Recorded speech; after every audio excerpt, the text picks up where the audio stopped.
Alright, hi everyone, how's it going? Today we'll be eating breakfast. Mmm, yummy. Okay, in all seriousness, um, please let me know if the mic values are fine. Yeah, if I'm not audible or if the video stream's not working, please let me know. Of course the video stream's not working, I haven't had it up yet. Let's open it. Okay. Let me finish what I have in my mouth before we get started.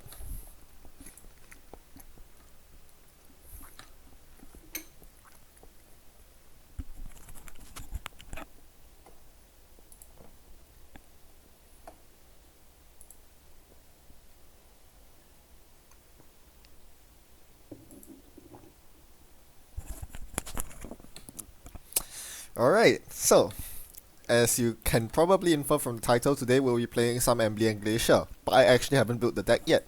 Today, I will be going through the full process of how I usually get a deck done. I start with an idea, in this case Ambient Glacier. I'll build a deck. I'll test the deck on JNet, and then I'll evaluate and see whether the deck's good enough, or needs some further improvement, needs some changes, etc.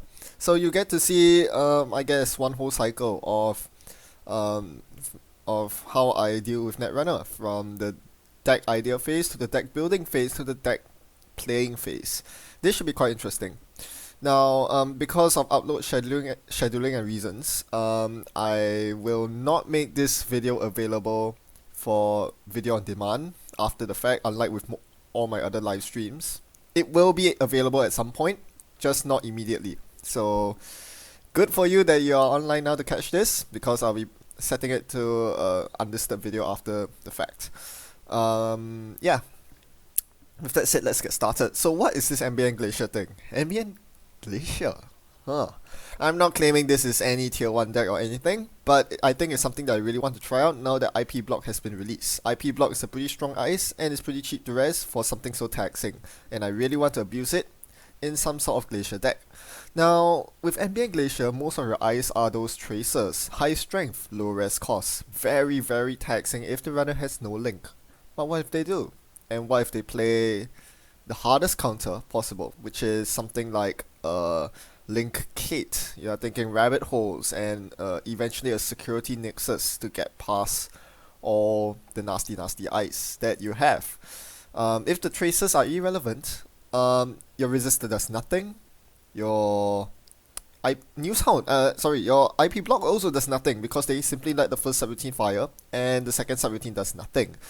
So with all that said, I've been looking through the list of cards, and I think the best counter to people hard tacking against you with Link is surprisingly not Foxfire. The best counter is actually Surveillance Sweep, a card that I brought up on my New Year's video with the art quiz. It's a bit of a subliminal message in there. I'm gonna play Saul with Surveillance Sweep.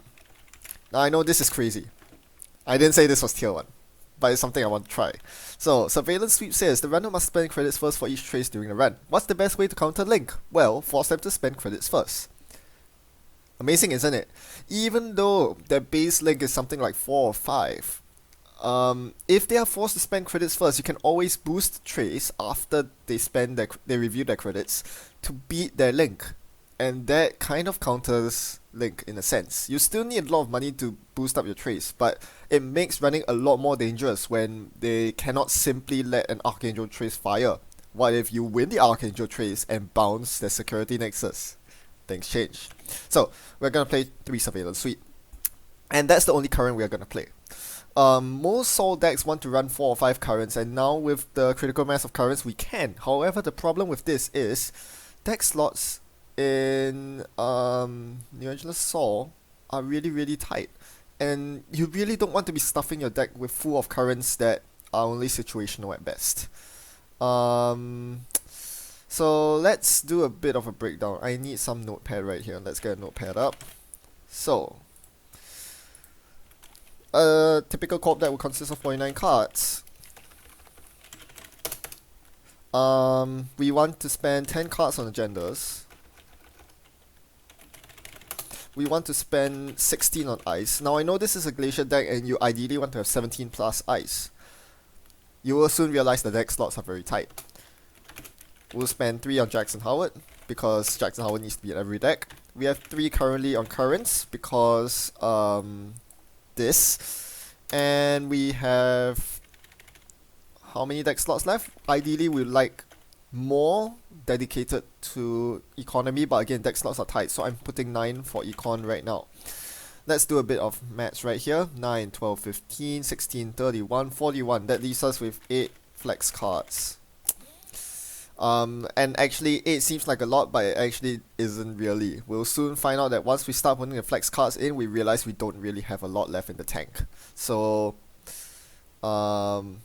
let's get a bit more breakfast while we check out the stream. Nope, everyone's okay? Is the stream okay? Everything good?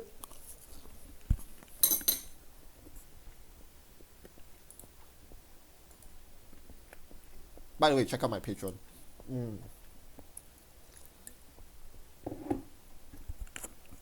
Okay, with that out of the way, let's get some basic cards going. We'll settle the agendas, we'll settle the Jackson Howard, and we'll settle the econ.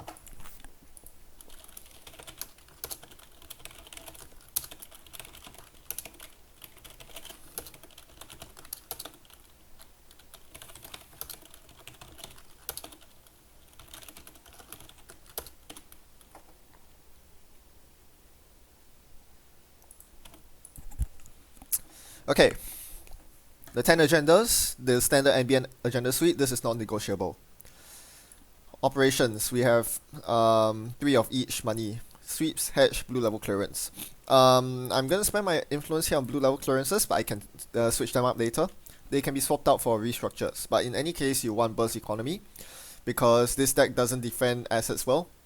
And you don't really want to play, I mean there are not many good assets. It doesn't have a Dawnist campaign that HB has access to basically. So your best options are probably burst econ. Now let's go with the ice. As mentioned, we want to play IP block. This is the fun part of the deck. IP block. Okay, we want all of them. And we still want to play resistor because it's so darn good. We are thinking of Newshound, which is an always an auto 3 off in MBN. So you notice a theme going with this ice. 2 or less to res. That is so cheap. This allows us to get away with this econ suite that we are running, which is very thin. Even with a deck like Friend Codes, a HB Glacier deck, you have a lot of economy cards. You have 3 of each campaign, Breaker Bay grids, and hedge funds. That's 12 econ cards in a single deck, and you have an economic ID to top it all off. This deck only has 9 econ cards and no econ ID, so you actually realize that we are very low on econ. To compensate for this, some of our ice needs to be econ as well. So 3 pop-up windows is what I feel is the right move. It also allows you to defend against Temujin, which is great. So that's 12 ice accounted for. Archangel, let's put 2 there. 14 ice, we have 2 more slots. Let's put in 1 hefty ice in front of Tollwolf, a hefty and a run. So that's the only expensive ice, everything else is dirt cheap. And we need 1 more. Let's look at the list for options. We'll go shopping here. Archangel, Bandwidth, Hound, Raven, Ward, Flare, Gutenberg, IO, Interrupt, Not. P-block, nothing much interesting here. Okay, so one notable thing that we're missing is tagging ice. Tagging ice would be nice, but well, actually technically these are tagging ice already, aren't they? Raven seems obvious. I'm not sure how good Raven is though, because one thing that we kind of are lacking is, I wouldn't say we're lacking enderruns, but yeah, we are not lacking enderruns. That's very true. We have 6 barriers. We have 2 archangels, which are code gate enderruns effectively, and then the toll booth, and then 3 sentry enderruns. So we are good with enderruns. So that's how I evaluate my ice. I think I'm good with enderruns. What I need now is taxing ice, and ideally something that combos particularly well under surveillance sweep. Hmm. Let me think about this. Raven is definitely up there in terms of ice that I want to play. It's super taxing. I do. Yeah, tank removal is a problem. Tank removal will kind of host this deck. Anything else? Turnpike is a good shout. I the thing that I'm the thing that yeah, the prob oh, tough. Tough. Hmm. Okay, we'll play tough instead of Tollbooth. Because again, I'm not a big fan of the 7 rest cost, but Surveillance Sweep can turn this into a complete sweep. So we'll replace Tollbooth with Tough, and then we'll play something else. Some tagging ice probably. A Gutenberg is probably a really good shout actually. Looks good. I'm a bit short of code gates though. Are there any good code gates?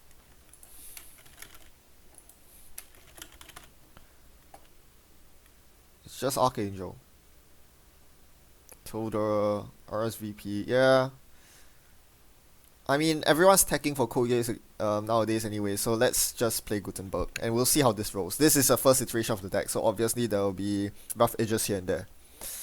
That said, so as mentioned, as calculated, we have exactly 8 slots left for flexible cards. This is our win condition. 3 Sand City Grids. It's too good of a card to not play. Cyber Decks times 2, because medium's everywhere. And suddenly we realize we only have 3 more flex slots, which is a problem because I want to play cards like mid-seasons.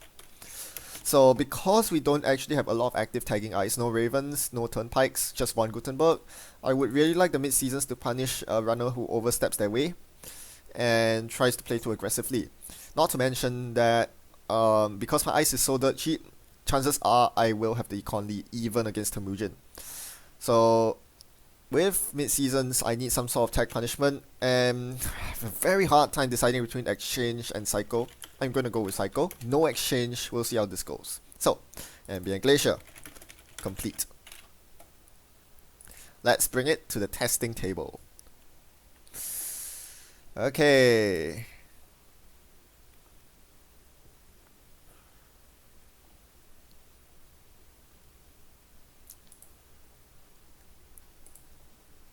Anyone up for a game? Please don't bring Linkade. I won't appreciate it too much. I think we'll just do a random game for the first one and see how it goes. Co-op deck.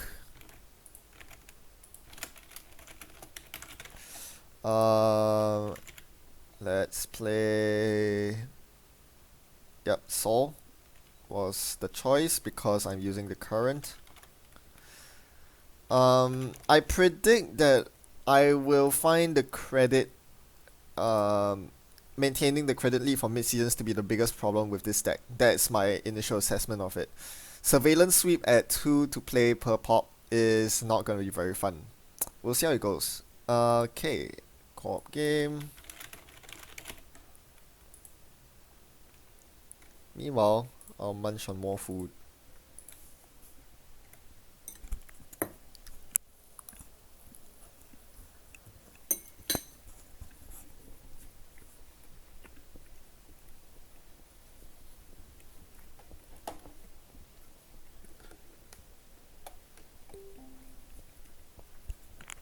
Oh.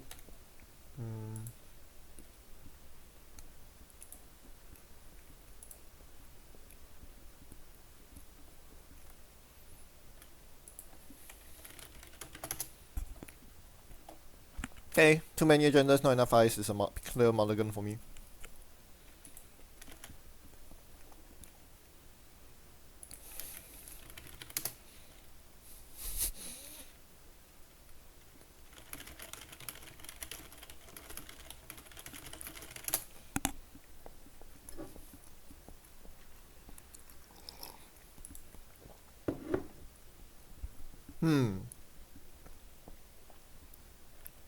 Very tempting.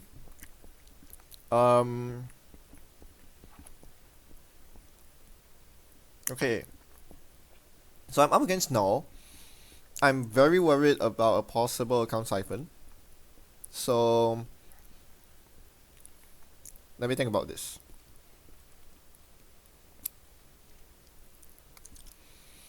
Let me think about this. This is actually very tricky. Very, very, very tricky. Um,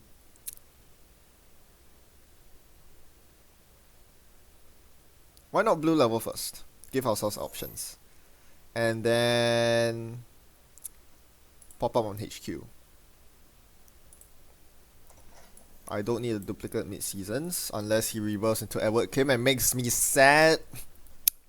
Just kidding. Alright, so the reason why I want to hold back on these and the run ice is because Temujin might be coming. And I don't know what my opponent is on. It could be on Siphon, could be on anything. So Daily Cast hints that it's probably not a count Siphon. It's probably a right and proper deck. So we should be fine with just pop out on HQ. Alright, next order of business is making a remove for my BU. So I have a lot of options. I think the best option is... Okay, so there's a Mimic in the bin. That's actually a worry because if he red runs and then runs my remote, he can use Mimic to break News Hound because he's null. That is an additional threat I have to worry about. However, IP block is not the best. Yeah, so I think the best remote here is going to be Archangel to News Hound. So this will go on R&D. This will go on remote. Money. Unfortunately, he's going to be able to escape my mid-seasons next turn by taking lots of money. But he's drawing very aggressively. Very interesting. Yeah, okay. He has enough money to escape the mid-seasons. IP block.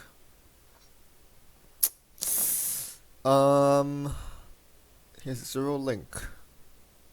Honestly, I would prefer an IP block server to a Newshound server. Let's go for that. Because it's just that much cheaper to res.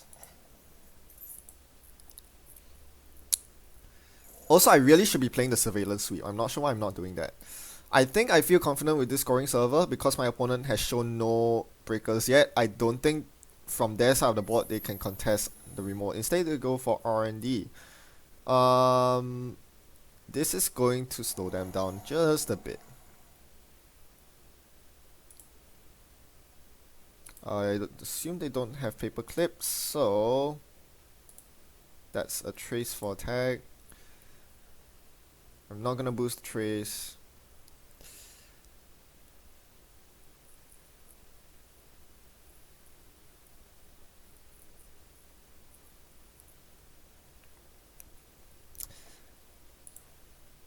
Okay, so because he beats the trace, the second subroutine does nothing. Let's see the access. Nothing. Yep, and I was right. He did not contest the server. So here's the big question now. I can score this. Do I play Surveillance Sweep from my hand? I think I actually do.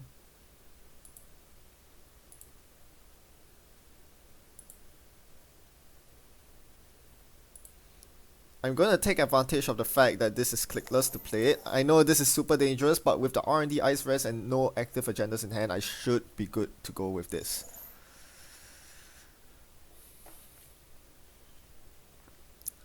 So, shows even more of his deck. Sucker, Grimoire, Mimic. Oh, sorry, I'm rezzing that.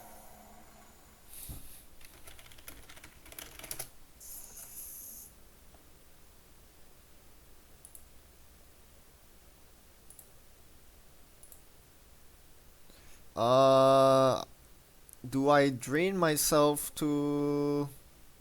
No, right? It only costs him 4 credits to break, so that's a no.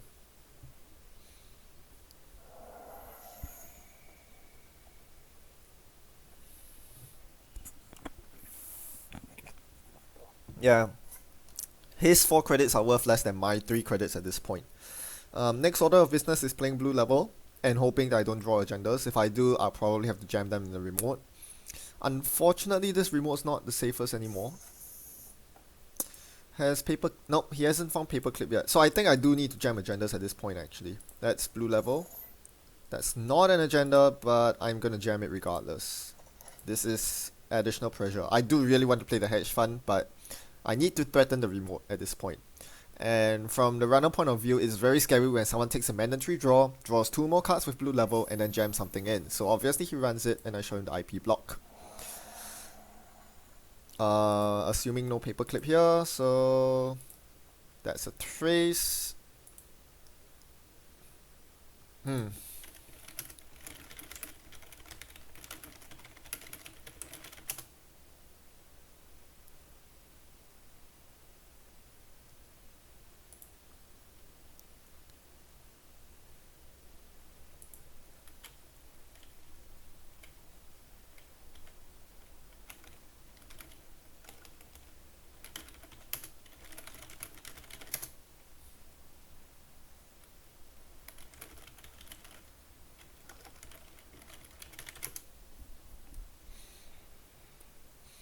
So surveillance suite is not automated. This will have to manually do things. Trace fives. So he's forced to spend 5 credits, and I could spend 3 to give him the tag. Now, I don't want to spend 3 because obviously I want News Hound to trigger, so...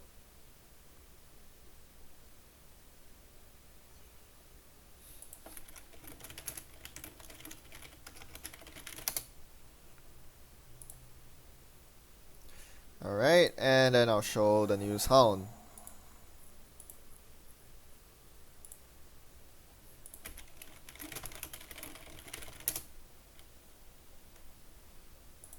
Okay, and because there's a current active, the run ends.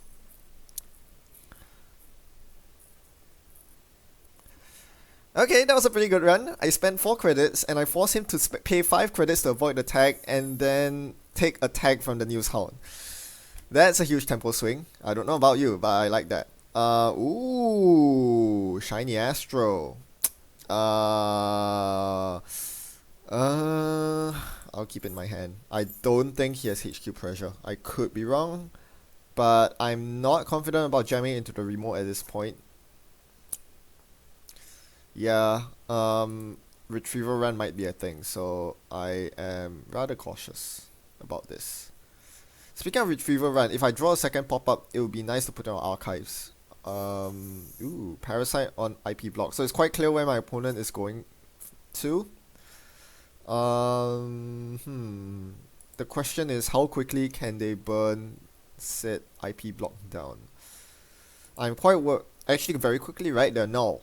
They are null, so that's a problem.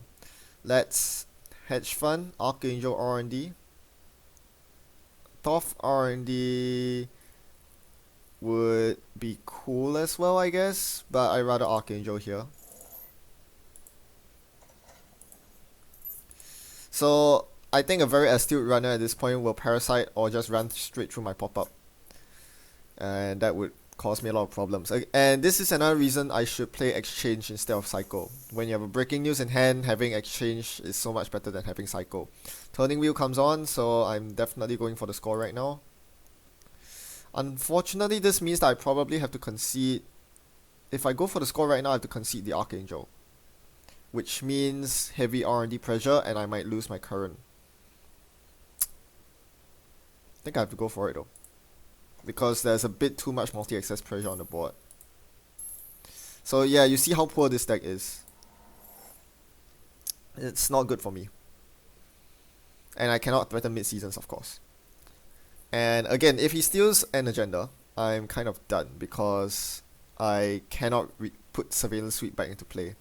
So he's almost certainly going to Parasite the pop-up and start running HQ, which would be a very smart thing to do.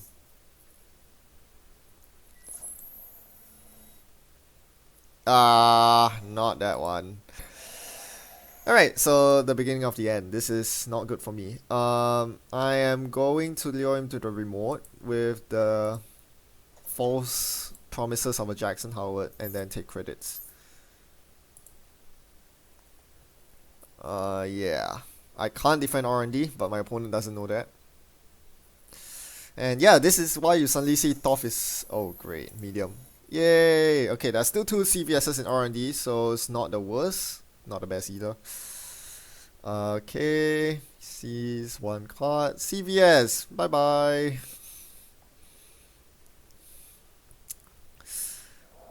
Yeah, we do face the problem that our current is in the bin and we can't really recur it right now.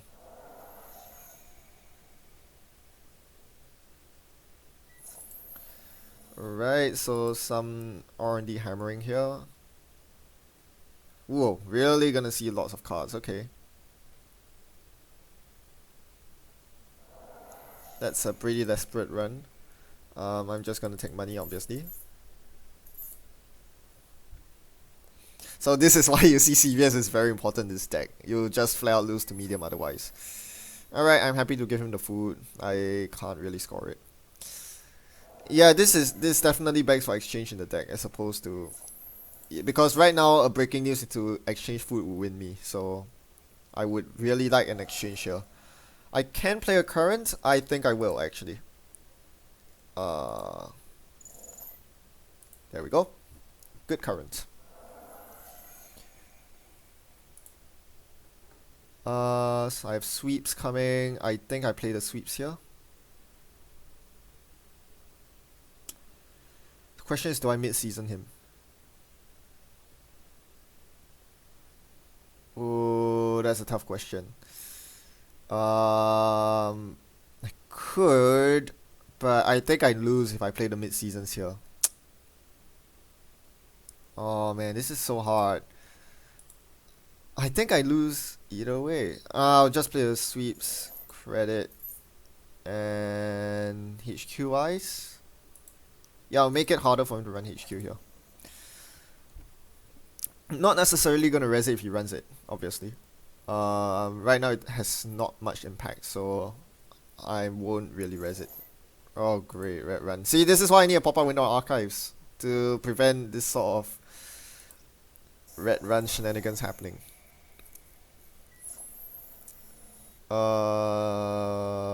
Yeah, he can break it. Still gonna res it.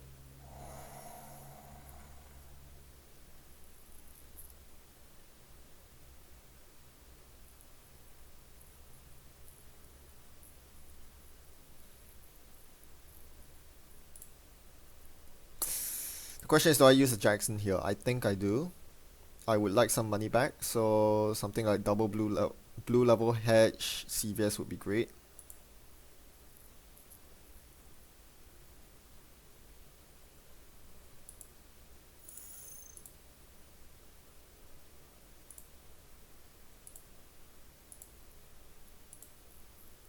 Also, I should have considered shuffling ice back, but right now money is just such a big problem.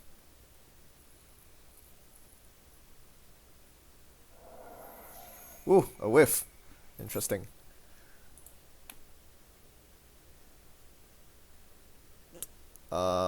If he did not whiff, mid-season would be online, so that would have been interesting. So this goes on R&D, and I will definitely look into purging sometime in the future, near future.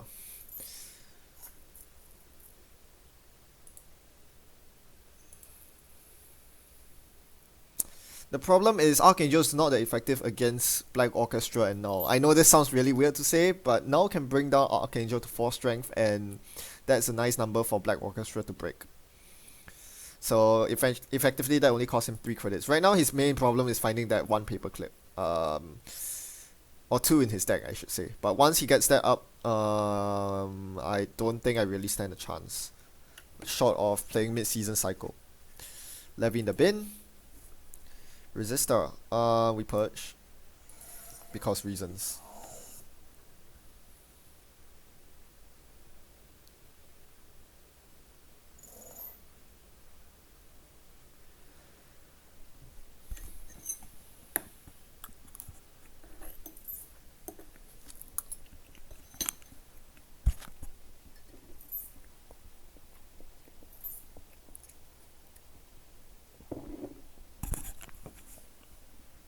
Okay, so that's paperclip in the bin. That's a problem.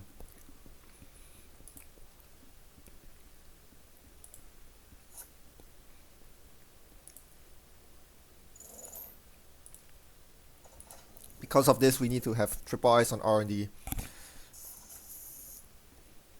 So yeah, the mid-seasons is kind of dead. So that's something to note for future iterations of this deck. I'm looking for agendas at this point, obviously, so yeah, that's why I'm frantically digging. I think my opponent is fixated on trashing my remote, so I need to actually think of putting an Archangel there or something. But as I said, Archangel is not very effective in this matchup. Oh no, here we go. Retrieval Run to get a Data Sucker token and a Paperclip. Or a second medium. There's no second medium. He gets Parasite on IP block. Interesting. So he's gonna destroy my remote. That's annoying. Yeah. That's not a very nice thing to do. Ice Carver! That's worse. You're a terrible person. Okay, so yep, that's gonna go.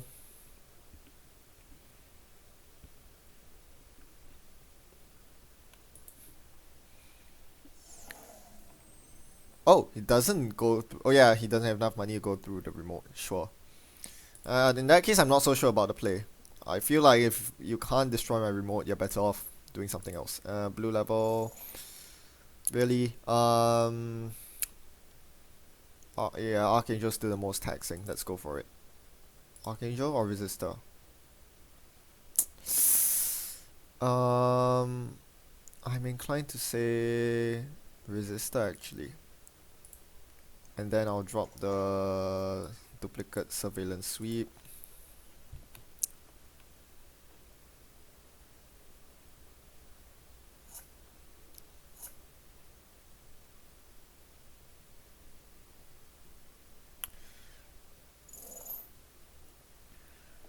Yeah, so this is a very tenuous situation. I can't find any winning agendas. And my opponent seems to be struggling with money. High psychographics.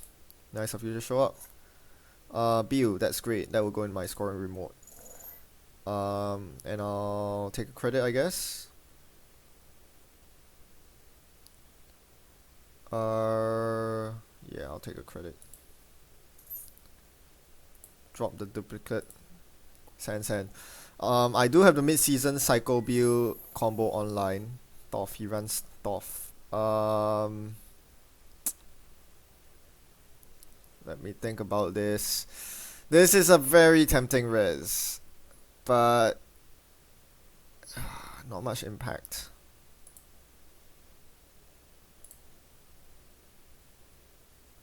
Oh yeah, that's now I will do the encounter. Fun fact, because this is not a res piece of ice. Data Sucker cannot be used on an excess Archangel.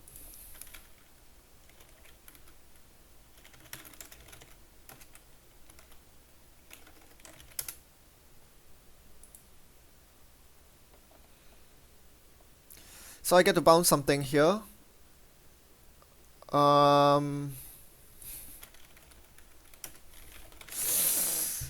That's a pretty smart choice by not breaking the Archangel because there are actually not that a lot of tantalizing targets here.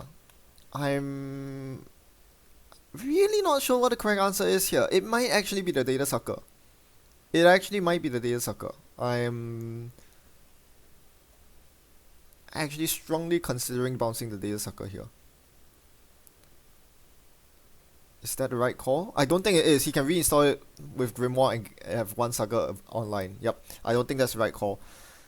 Trashing Grimoire might be the right... Yeah, it's not trashing, it's bouncing. Yep.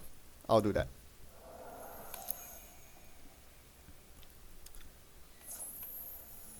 Really? Is he really going for it? Fine. I'll hedge my bets. Yeah, of course. Same deal.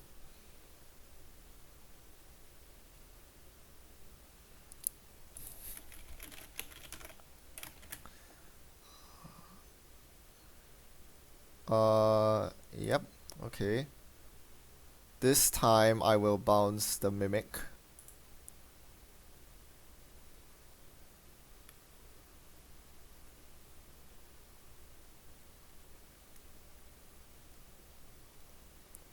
Oh, he gets the view. He gets the view. Okay, so I have to replay the current.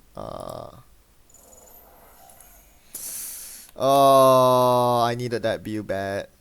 And because I spent all the money on Archangel, I don't think I'm in mid-seasons range. So we have a problem, folks. If he's smart, he'll get a lot of money right now instead of reinstalling all the stuff I bounced, because this mid-seasons is going to be crippling because I do have cheap eyes on R&D this time round. So very different situation. Oh, that's so annoying. Install same old thing. Yeah, so my next move is probably credit mid-seasons for all my money. Oh, shite. Come on, not a winning agenda. Um, this hurts. This hurts so bad. Um,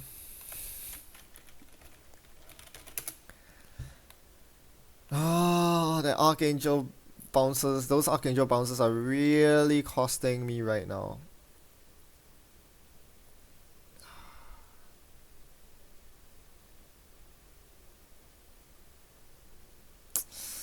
Hmm.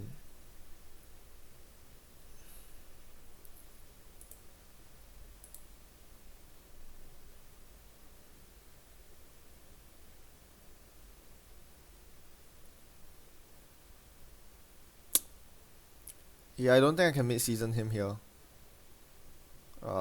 This sucks.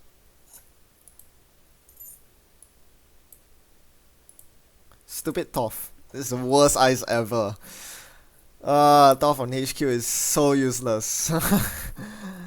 Yeah, food for thought. That is a totally useless piece of ice. If had if had that had been a toll booth, I wouldn't be in this stupid hole right now. Aren't they really? Sure.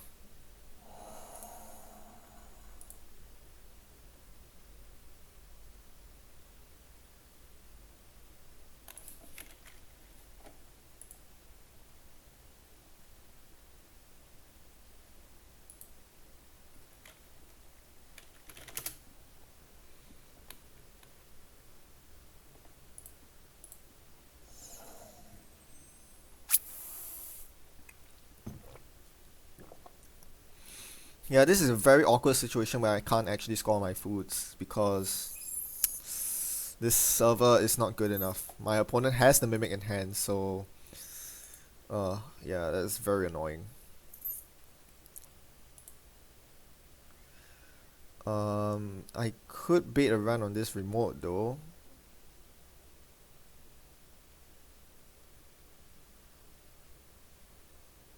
I think I will.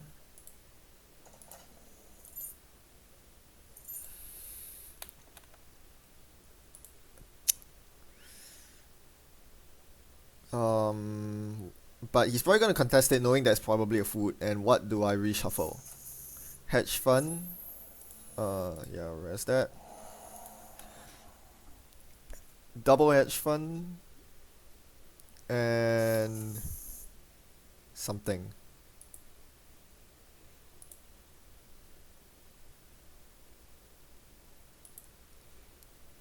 Double hedge fund.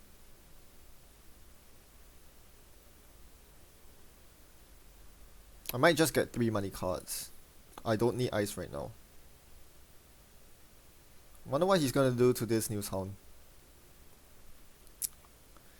Right, ice cover, of course. So I'm gonna shuffle. And he can't trash the Sand, which is pretty nice.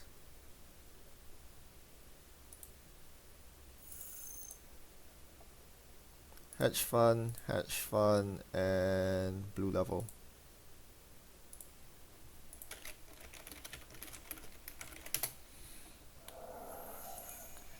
Okay, so I think this is my scoring window to go for the win.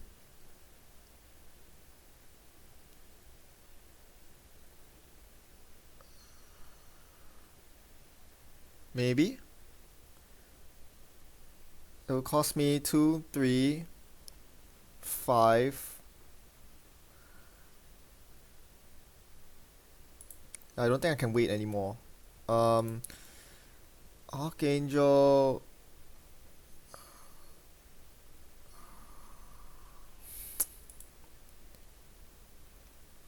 Do I really want to give him an opportunity to come back in this game? I think I need to score now, so with that said, I'm gonna do crazy things like this.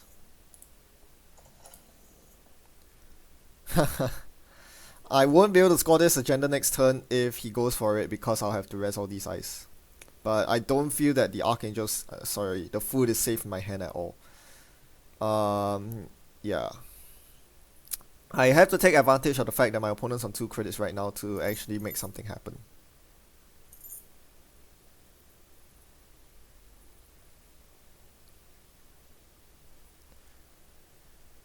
The Archangel only wouldn't have cut it because my opponent could spend 3 on the Archangel, spend 1 on the Resistor, and spend 1 on the News Hound, letting the Trace fire. So I need an extra end run in the form of IP block. This is why I need the double stack here. Going for R&D instead. Okay. So I win or I lose. At this point, Resistor's just gonna cost... Oh! This is actually huge because now he can't break Archangel. Yeah, he's just gonna let it fire. Fine. Doesn't matter at this point for him. I win either way, so I'm gonna bounce the turning wheel. That seems obvious.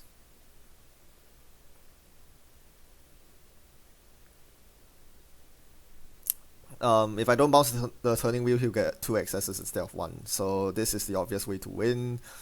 Unfortunately, oh, it's a breaking news. So I win. Ah. Eh.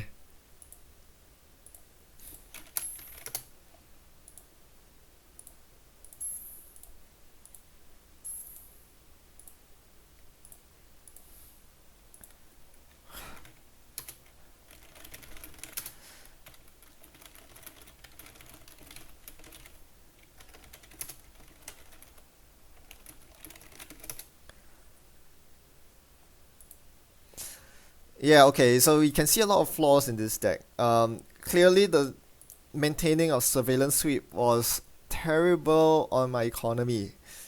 I think suffice to say this is really an awful current to keep up.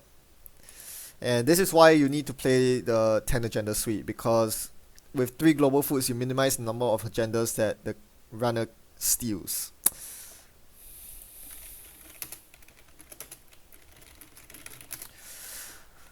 Um, I can't really evaluate the ice here because I'm up against Null. Null is obviously good against ice naturally.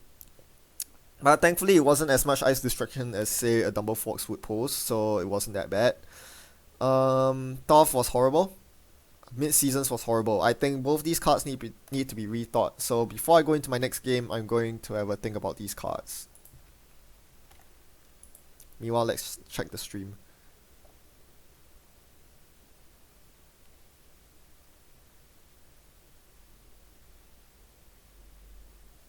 Alright, nothing much here. Oh, is the stream okay? This seems to be not streaming very well. Let me know if the stream is not okay. Anyway, back to the deck. Yes, chats, please let me know if the stream is not going okay. Okay, meanwhile, we will fix this deck. So, Thorf was a bad choice. I think it is quite clear that with this deck, we shouldn't go for full-on tag me, which is a problem because that's the whole reason resistors are in there. You notice that resistors were actually not really pulling their weight.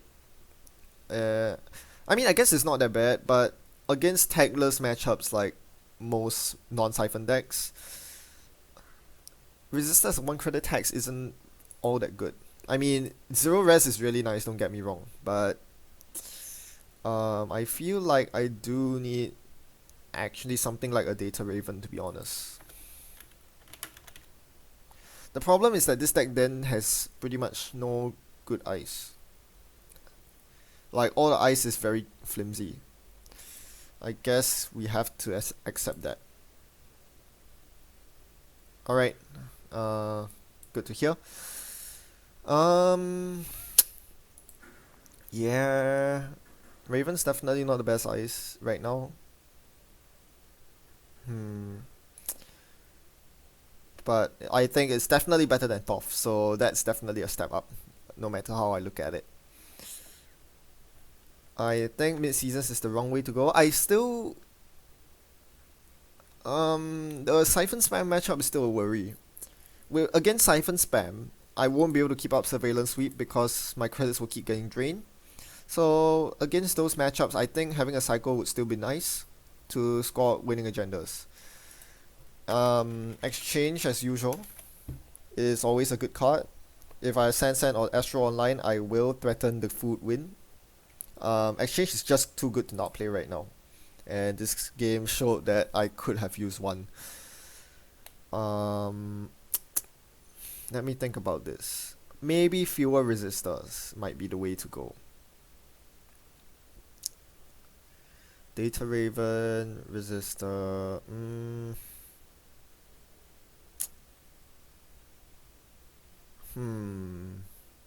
But resistor's just so cheap. 0 to rest is really, really nice. We could try this setup for now. We do have one missing card slot, which should be ice. Wait, no, it doesn't have to be ice because I took out the mid-seasons. It could be hard-hitting use. You could play hard-hitting in Soul. Like, you do need the threat. You do need to threaten the runner. If they go down low on credits, they need to be punished. And hard-hitting use seems like a good way to do so. It's not very consistent because there's only one in the deck. But I kind of like the idea of it. Yeah. Let's go with this. I think this will be good. Not tier 1 good, but good enough. Yeah. Definitely could use a bit more money, so I'm definitely also considering swapping out the HHN for restructure. The money problems were very evident this game. I feel like I need one more money card at least.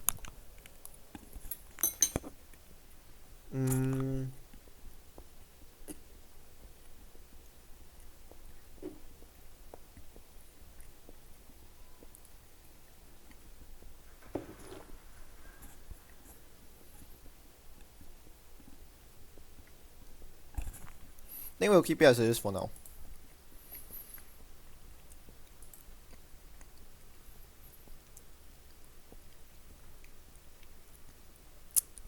Okay, so after reading the comment section, I'll reiterate again what I said during the deck building phase, which is why not more than 3 currents? And to be honest, most Soul decks do play more than 3 currents. The problem is I don't actually need the extra currents. If anything, the extra currents will just bloat up my deck slots. If you play with New Angeles Soul enough, one thing you realize is that you're always short of deck slots to play good cards. Because you're actually wasting a lot of deck slots on currents that you don't actually need. This deck needs Surveillance Sweep, and that's it. We do not need targeted marketing because firstly, it's very easy for the runner to play around targeted marketing nowadays, and secondly, if you have targeted marketing in play, you're probably losing because that means you don't have Surveillance Sweep in play. Surveillance Sweep is what enables a lot of these eyes, including IP Block, Resistor, and especially Archangel. You realize that my opponent had a very hard time playing around Archangel this game, the last game rather, because it was break or die. They did not have the option of paying 6 for the trace. And the same can be said for a lot of the eyes. Newshounds become a very painful face check because they always take the tag when when Surveillance Sweep is active. So targeted marketing is definitely not something that I really want to play in this deck because basically, I mean, it's not bad, don't get me wrong. If I draw it against Siphon Spam, it's good. If I name Wildside against Dumble Fox, it's good. But at the end of the day, why am I cutting for it? There are a lot more cards that I'd rather have in my deck, such as Tag Punishment. And targeted marketing simply doesn't do that. If they print a stronger current for NBN, I can see myself playing more currents, but right now this is how it's gonna be.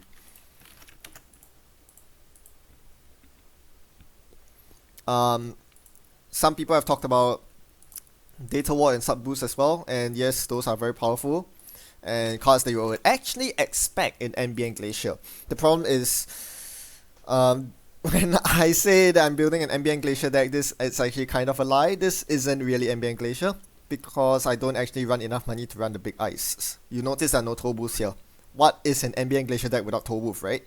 So this isn't actually really a Glacier deck. I can't actually afford to res ice that costs more than 4, and that includes Data Ward. So no Data Ward here.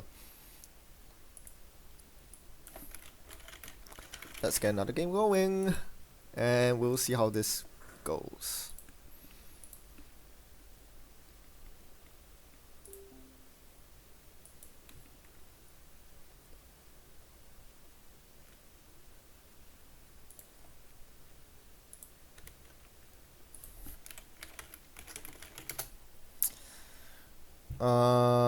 Yep, this looks like a pretty good hand to keep.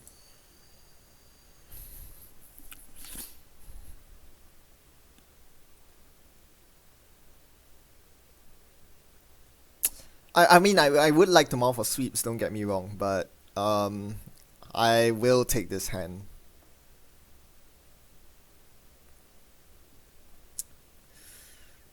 It has 2 eyes, which means I can defend against turn 1 Siphon. Yeah, the other cards are pretty crappy, not gonna lie. Oh my gosh, okay, that's hilarious. Yeah, that's really, really hilarious. I'm not sure what to think of double breaking news in my hand this early. I guess I will score 1 for funsies, that's about it. Yeah, maybe I should mount for sweeps. I'm starting to regret my life choices. Really? Score this, I guess.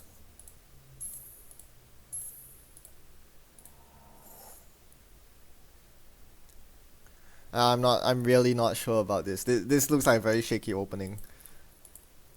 If only that hedge had been sweeps, huh? I think that is actually my one out against Power Tap Andy. You really do want the sweep in your opening hand because they're just gonna get a lot of power later on. The difference between Power Tap Andy and Rabbit Holes is that they can let Tracers fire and still come out ahead. Like, if they take tags from Tracers, they are gaining 3 credits from Power Tap, and that's a problem. Surveillance Sweep has been found, but I'll bite 1 turn too late. Let's go for Gutenberg on where it's most obviously should be. Where it most obviously should reside. Also, I really should start blocking that stupid security testing. I'm not sure what I'm doing. I really should be blocking security testing instead of fortifying an R&D that he's not going to run anytime soon. A resistor on R&D archives would be the way to go. I'm playing this all wrong. Yeah. There was absolutely no reason to put out Gutenberg there when R&D is not being threatened yet. I should be putting resistor on archives. That said, I do want a resistor for the remote, so I don't know. The problem is once my opponent gets completely set up, this game is going to be a walkover. So we are in quite a lot of trouble here, even though it doesn't look like it yet, but yeah, quite a bit of misplays.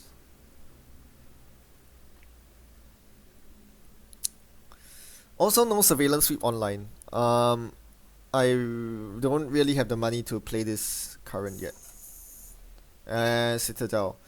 Yeah, so this is the problem because now he can take 1 tag per turn, say from the Gutenberg, get the power tap to fire, and then at the end of the turn shake the tag with Citadel, and there's nothing much I can do about that. So even though this deck does okay against Rabbit Hole, power tap is definitely not something you want to face up against. IP block.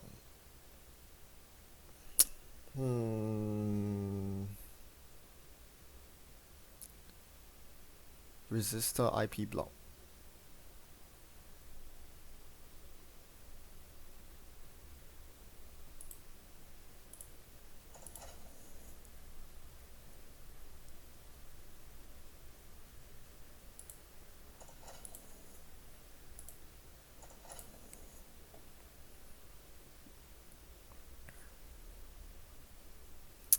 Yeah, the good thing about IP block is that they cannot take the tag and continue on with the run. Or they could, but they need to actually break the ice as well. We'll see what happens here. I'm just going to donate a food here. Because I really don't need it anyway. HQ. What?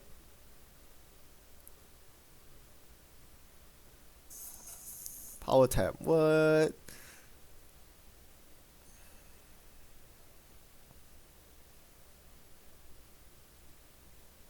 Looks like I need some HQ ice here. I'm definitely gonna rest the IP block. Can't give them free Temujins.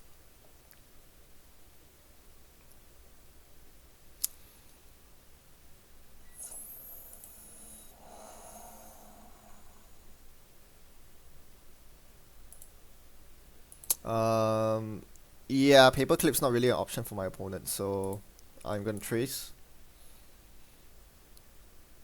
They'll probably boost the break, because otherwise they can't get through HQ, and they want to get Temujin money here.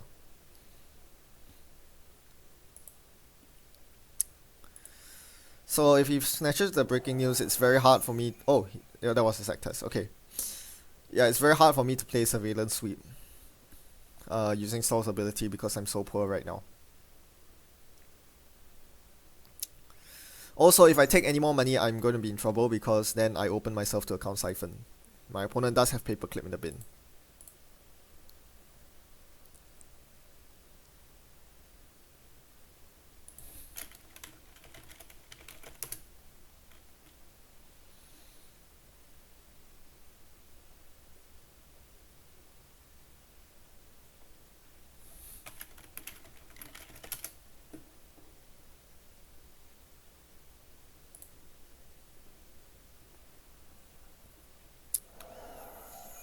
Alright, so the bait didn't work out. I'm in trouble. Draw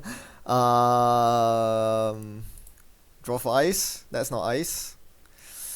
I can't play sweeps, can I? I'll get siphon. I think that's a pretty logical conclusion. This sucks. HQ Temujin was pretty smart. The other option is playing surveillance sweep. But I have an agenda in the freaking remote. I can't defend it. This hurts. Let's draw again. Oh, good. Doesn't have end the run, but I'll take any ice right now. That I can res. So that's going straight on HQ.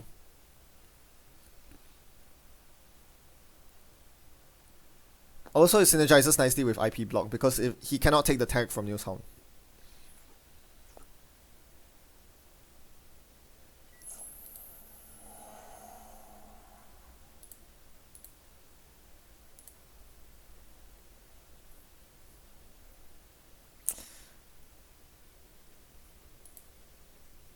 Yeah, without surveillance sweep in play, this kinda sucks. I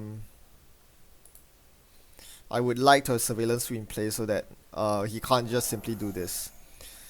So for those of you wondering, the difference with having surveillance sweep is that he can't simply just pay 1 for each subroutine, for each tag subroutine. And okay, this means he plays 0. That's worse.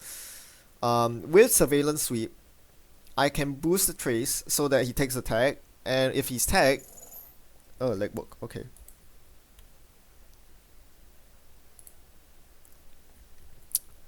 Yeah, the difference between having surveillance sweep is that you actually get to pump the trace after the fact. I can't play the surveillance sweep. If you get to pump the trace, it means that fun times will happen, right? Because then they'll have the tag. They can't continue to run because IP block gains the it has the subroutine and the run if they're tagged. So that's the difference, and I'll give them the food as well. So I think now maybe I will have this. This actually puts me in a better position because now I can play surveillance sweep without worrying about silly things happening. Um, but this is not the time to play surveillance sweep. I don't have enough money to really threaten pumping the traces, and he has too much money. So click for 3 is what's gonna happen right now.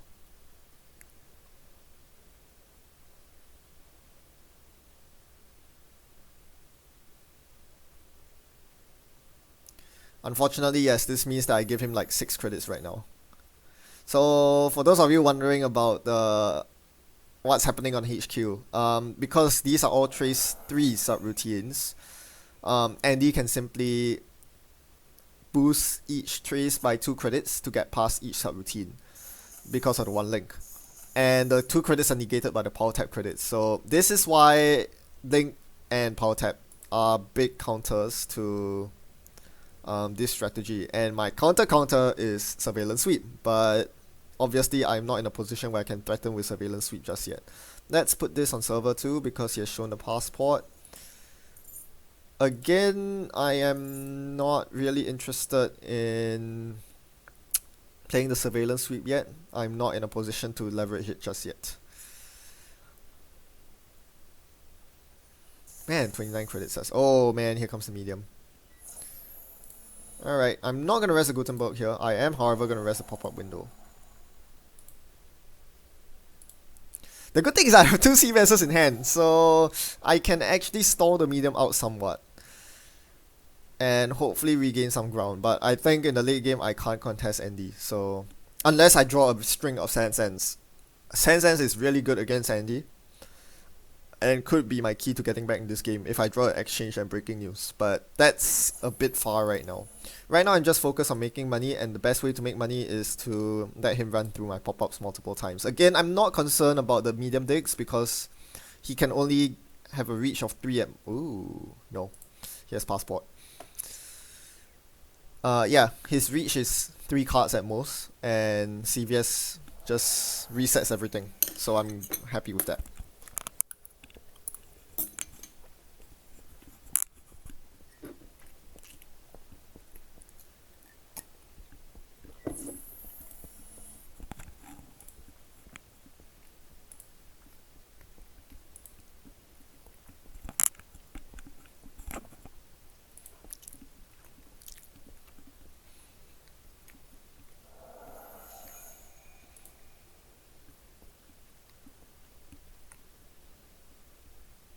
Hmm.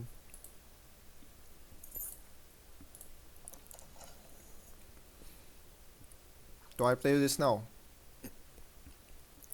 I think I do. I need it online, so I can actually make the medium digs less good with Gutenberg.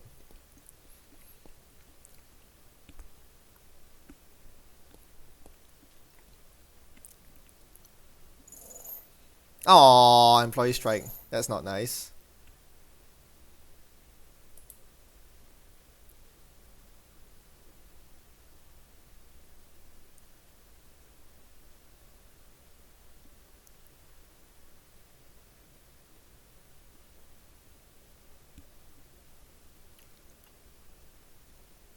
So here he's actually forced to pay a lot of money to break subroutines because he cannot allow me to fire the tracers. I'll just boost them to oblivion.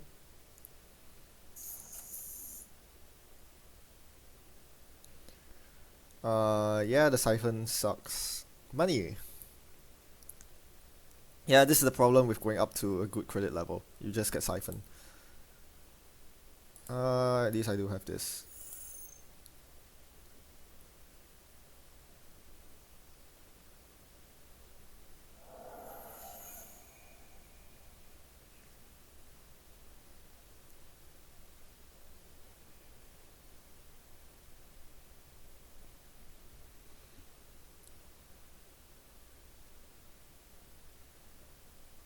So not being able to rest the Gutenberg is actually quite a pain. I probably should have offloaded my credits onto the Gutenberg last turn, but yeah, this is one classic example of siphon decks leveraging on your pop-up to their advantage. By running through the pop-up multiple times that turn, last turn, my opponent was actually setting himself up for the counter siphon, which was quite a beautiful play, to be honest.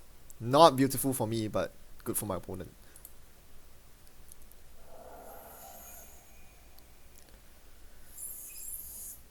Alright, and of course I'm not going to boost this here.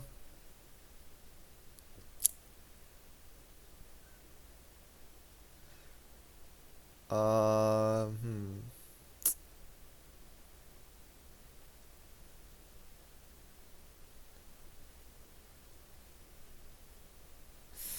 I'm worried that taking 3 credits here will cause another siphon to come my way, but I don't think I can play around that, so I'll just take money.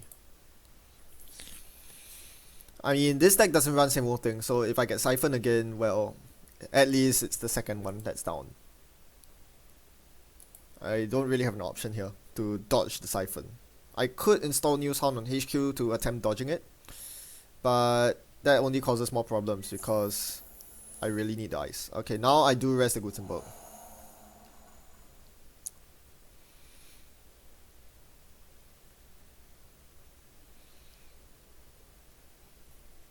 So yeah, that should have been rest earlier, I guess.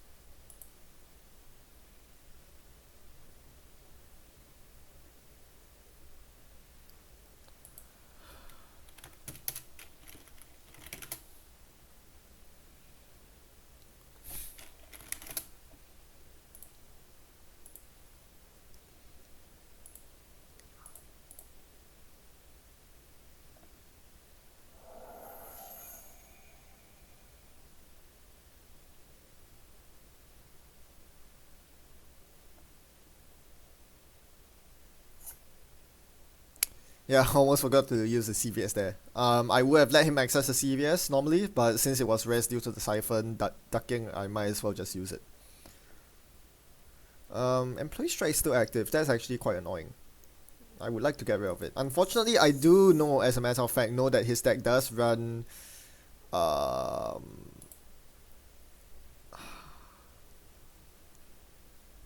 2 employee strikes, so I'm not very happy with playing the sweep right now. Let's put... What's the best choice here? Probably Archangel on HQ, to be honest. What do I not need? Resistor. Yeah, Resistor's kind of dead right now.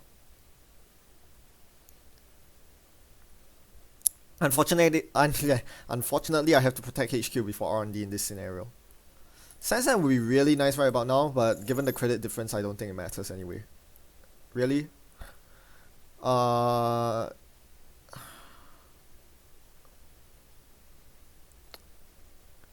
Yeah, the problem is if I res it here, I'm just giving him a free Magnum Opus, right? He can just keep bouncing off and gaining power tag credits, so I can't res the Resistor Archives. Again, another problem that Rabbit Holes doesn't have. I can easily res this against Rabbit Hole, they'll be forced to pay 1. Can't do this against power tag. Okay, Gutenberg, take the tag, and actually gain 1 credit because reasons. So now what my opponent can do is simply win on R&D by running every single turn. They're gaining 1 credit from the Gutenberg trace, 4 credits from Temujin, 1 credit from Desperado, and a couple more from Letting Citadel fire because they have the tag. My opponent actually wants to tag themselves at the end of every turn so that they can trigger Citadel for power tap money. So that is actually a pretty crazy econ engine. And there's actually not much I can do about it till next turn, I guess. What I can do next turn is play sweeps or hedge. I think hedge would be better because I don't think I'll ever get that many credits again. Hedge, R&D, surveillance sweep. Now I know that employee strike will come back, but I need it out right now. So wait, let's put it out. Yeah, I have to draw out the second strike. No choice there. Siphon, I'll duck it.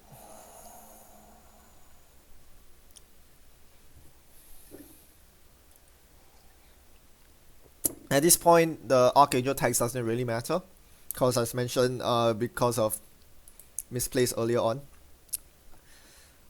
my opponent managed to get up to 30 credits, so paying 5 just for Archangel is like, that tickles, right? Sadly, I'm 1 credit off resing this News Hound. That's a pain. Not much I can do about that. But I do have the next CVS ready to go. Unfortunately, I think by the time I get it up, my opponent probably would have won by then. But at least I've drawn out the second Siphon and the second Employee Strike. So, yay, I guess. Now this Gutenberg is going to be tricky. My opponent might take the tag and then spend the last click clearing it. Yeah, I think that makes the most sense. And they're going to see 3 cards. Next turn, definitely need to put CVS on R&D. Probably blue level CVS. I think that's a good line of play.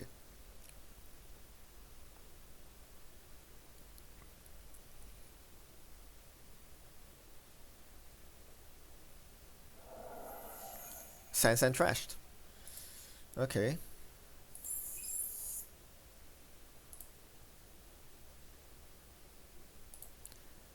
Yep. Ooh. Actually, I'm not so sure about blue level CVS. I think I actually want to keep R&D intact with lots of cards that he has already seen. So after he accesses CVS, then I'll play the blue level.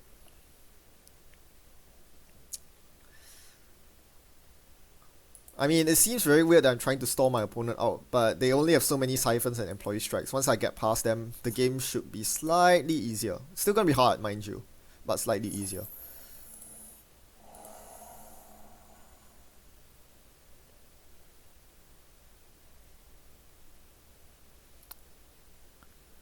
Unfortunately, I still have a lot of credits to work through. That's a big problem. He's probably gonna take the tag here, and I'll gain 1 from pop-up. I'm not gonna sack the CVS here, I'll just let him access it regularly.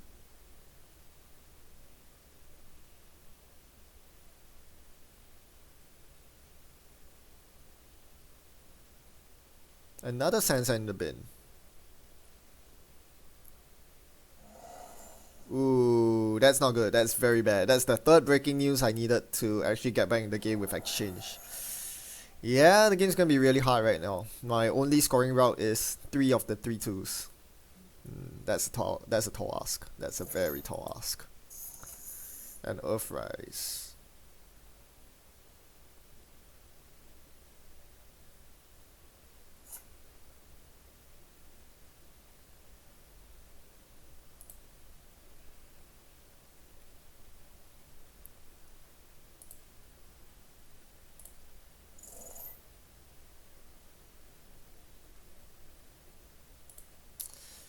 Raven or R&D? Yeah, why not?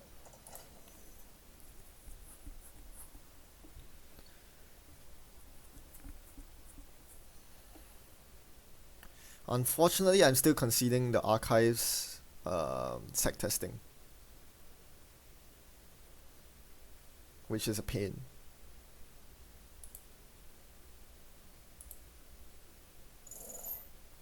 Siphon! What? That's the last one. Unfortunately, I'm giving him the full 5 credits. Again, not much I can do about that.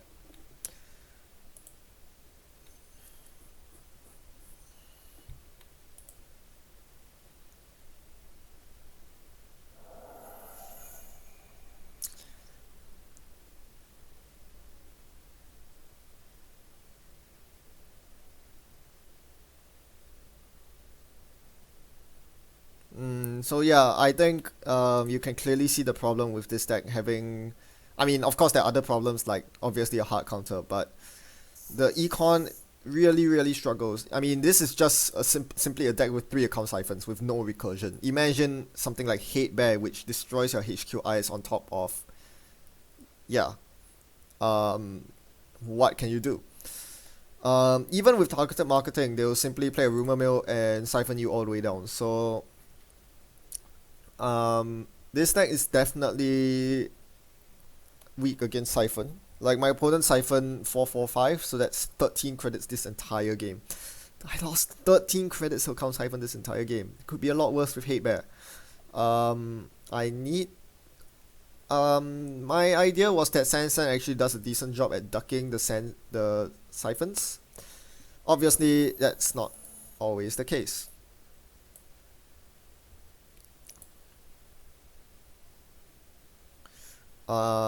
If you can't find your Sansans, you can't duck it, and even if you can, the runner's probably coming out ahead. So those are some really big problems that even Surveillance Suite doesn't address. Let's see what we have here. 3 credits is what I have here. So I don't have to worry about account siphon for the rest of the game. I do have to worry about everything else though.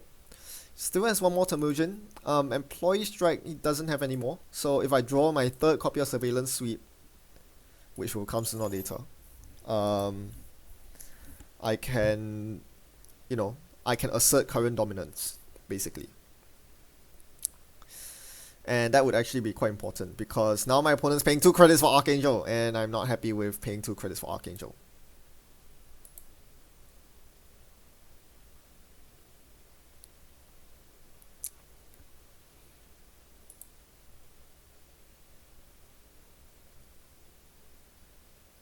And now because he has a 3rd power tap up, the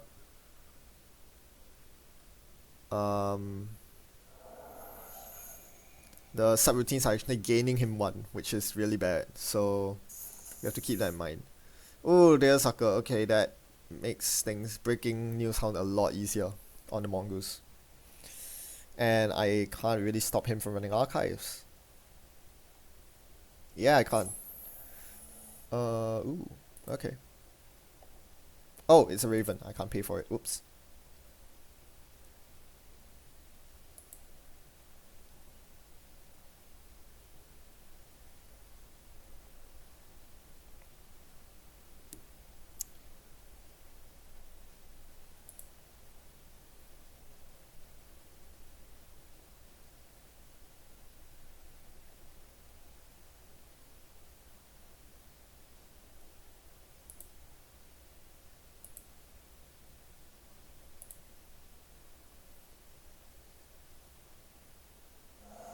Oh no, no my Astro, no. Yeah, I'm basically out of it at this point. We'll just play on for fun, since the stream is live. I would probably concede otherwise.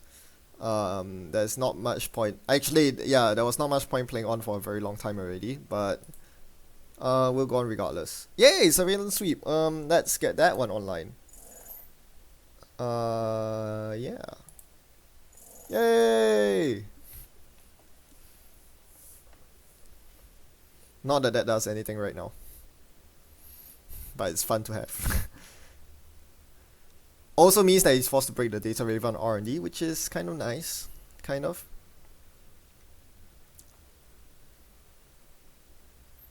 Also, I'm still looking for one of my Jacksons. Haven't had a single Jackson this game.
Alright, after some shenanigans with Data Raven and Surveillance Suite, we finally get underway. And yeah, it's too late. So that was a very good demonstration of how Power Tap Andy is very powerful against any deck that runs trace-based ice. Um, yeah, and this is why Power Tap Andy is very strong against CTM. Very strong. I wouldn't say like super super strong. Not a hard counter by any means, but about as hard as counter as you will get in the current meta. Um, what did I want to say? Yes. So NBA Glacier is actually a really interesting archetype, I think, and I hope you all found the games rather interesting thus far. It's in any case, it's at least refreshing to see a different breed of NBN. The problem is not so much the existence of these kind of decks, rather the fact that CTM is quite strong and prevalent. Because CTM is the more dominant NBN deck, um, it has forced a lot of runners such as this to sprout up. Runners that play max link, max power tap, and this hoses is basically puts ambient glacier under crossfire. So this is why ambient glacier can't be powerful. In a different meta where people play less of these decks, ambient glacier can really screw a lot of decks over. Like against Wizard, Wizard doesn't have many outs. Against all these taxing ice, against the tag storm, and against yeah, Wizard can't really trash many things with the Wizard credits. So in a different meta, this would be a lot better. But firstly, the decks that hit on CTM are generally the same decks that will do very well against Sol, which is why you don't see much of this around. And secondly, CTM's dominant. So this makes Ambient Glacier quite bad. What would I improve on? What are my takeaways from this game? Besides that, in terms of how can I change my deck, or how can I change my playstyle? Well, the resistors are not that good. Maybe in a future iteration I might consider switching on the resistors. I'm not sure to what though. If you're gonna play some other barriers, probably gonna be wraparound, and that is equally as untaxing. Sure, a wraparound on archives would have done a lot of work against all the security testing, but that's not game winning, is it?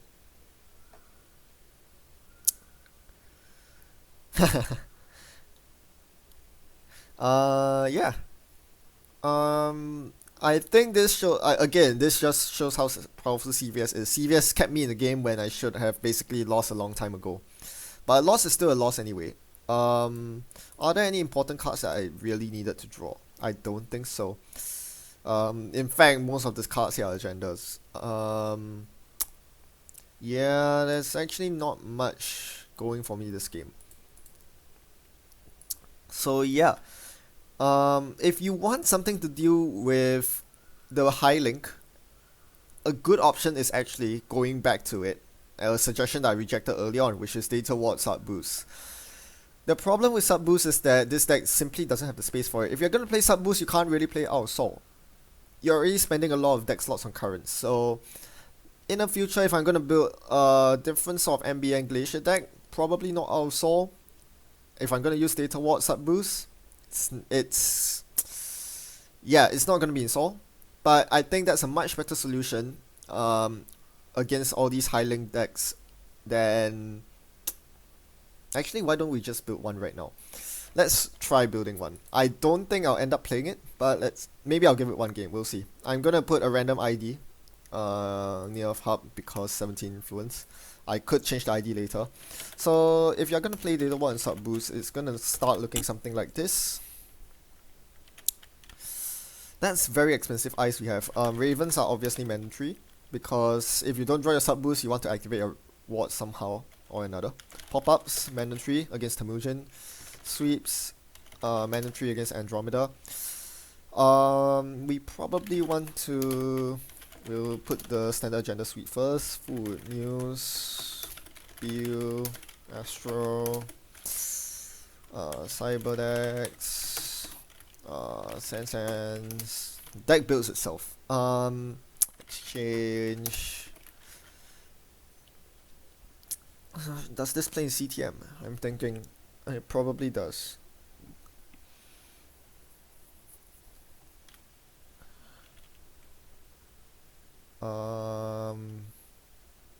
Hmm. Do you play this in CTM?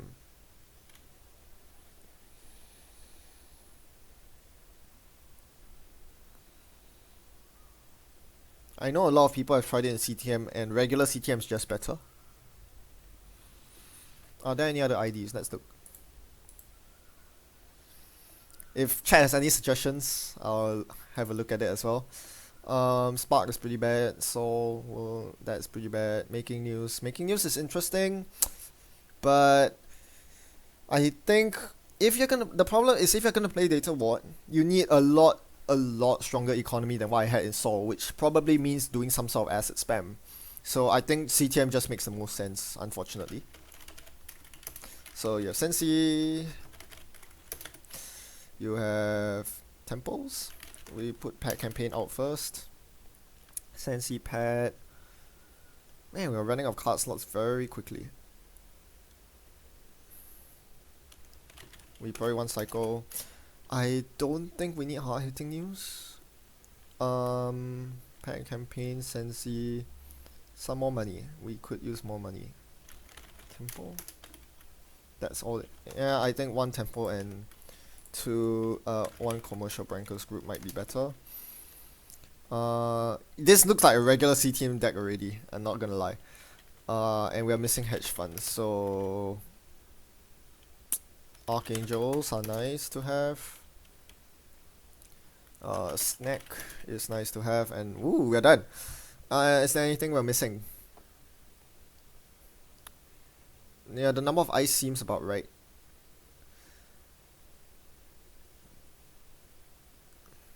Tobooth would be really nice, not gonna lie. Yeah, I mean, just look at this sort of deck. This is probably the best deck you can build, right? With Data Ward and Sub Boost, and you compare it with a standard CTM deck, and standard CTM just wins, always. Because standard CTM has hard end run ice like Tobooth and I forgot what in the run CTM runs. Probably a Quandary or Enigma. They usually run one of those or one of the wraparounds, so they can rush early agendas behind single ice, or jam Sense behind single ice. You can't really do that in this deck. Yeah, like the 3 slots that are taken up by sub boosts are really a huge problem. And yes, sub boost is for Data Ward. As an alternative to what we had. We can try this deck. Not gonna make any promises, but we can try. This plays very similar to standard CTM, except that you can't rush out agendas early. Yeah, I'm not sure where you go if you can't rush agendas early. And yeah, it just seems to consume a lot of money. 3 pop-ups might not be the way to go. I actually like the 3 pop-ups. Let's try this.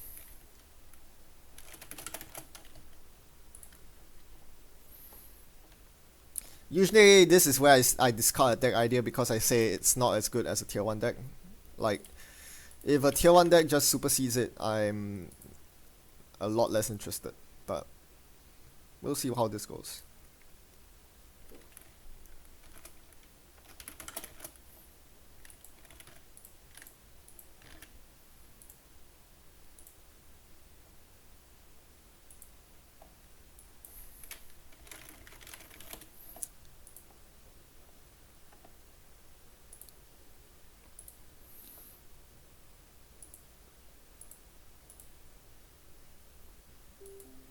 We'll see if we can actually get the sub boost off this game. It's going to be a challenge, needless to say.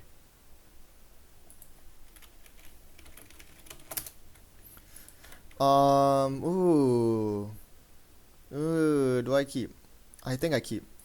I can make a pretty strong first turn with Archangel R&D and 2 assets.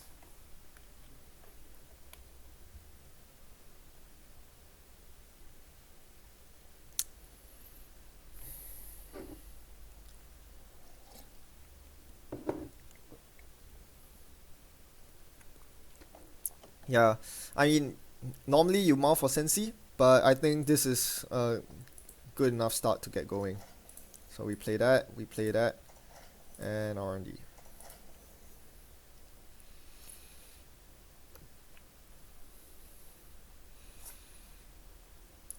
So next turn is probably hand filtering with Jackson. Food is a problem. Two foods in hand is a big problem. One of oh, interesting. Okay, he dirty laundry the correct one. If you don't laundry the Jackson, that's money gone. Although I'm not sure if I would I would probably have sacked the Jackson.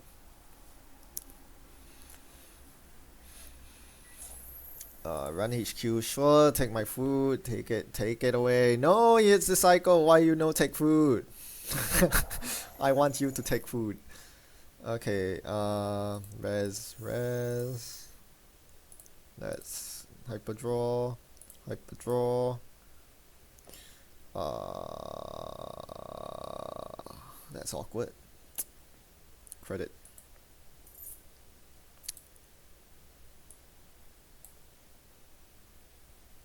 Think I ditch cycle here.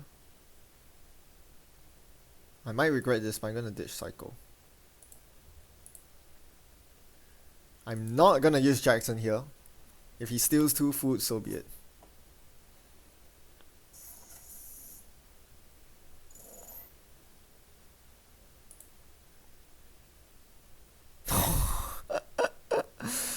Maybe I should have put the data on HQ. I got greedy by not putting it on HQ. I really should have. Mistakes were made. That Astro is so important. So important. Good news is, because I didn't use my Jackson, I get to draw with it next turn. That's good news. Oh no, not Imp! Oh, come on. Those accesses, man. Bloody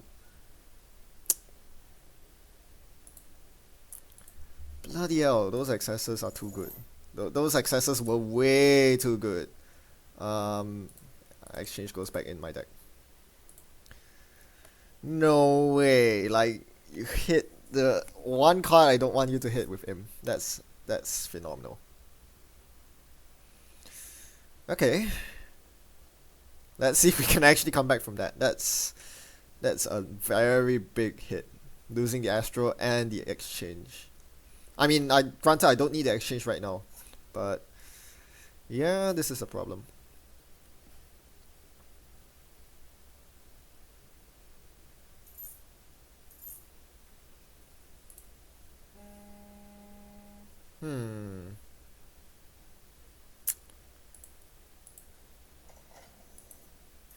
I'm gonna set up for a score next turn.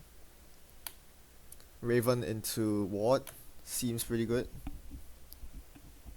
I need to get rid of the build ASAP because scoring windows are gonna close very quickly.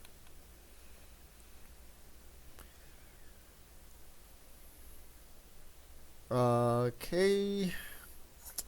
Surprisingly, my opponent has barely established any board state. A lot of events played, but no board state. Okay, the same old thing hits the table. Not something I'm too concerned with right now. Normally I jam the Sansan here, but I think HQ is very dangerous at this point. So I'm just going straight for it.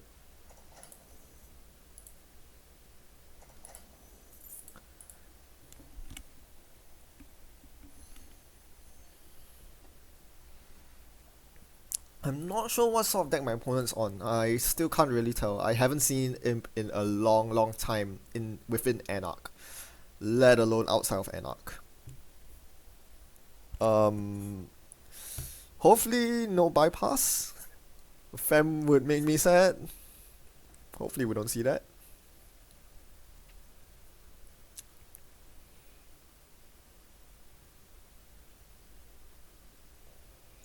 By the way, this pack campaign is doing a lot of work. My opponent really should be trashing it. More.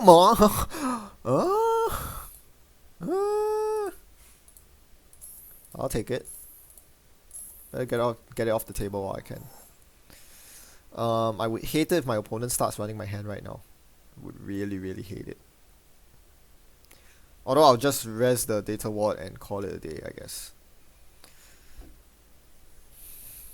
Oh man.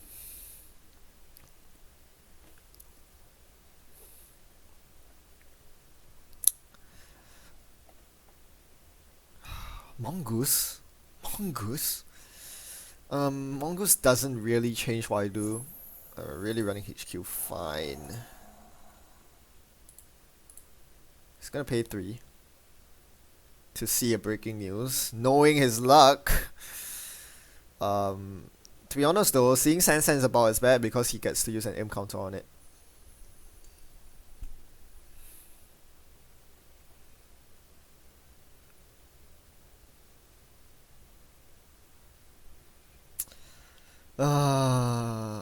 Life is cruel. So cruel. Yeah, of course he is the Sansan, so that's imp.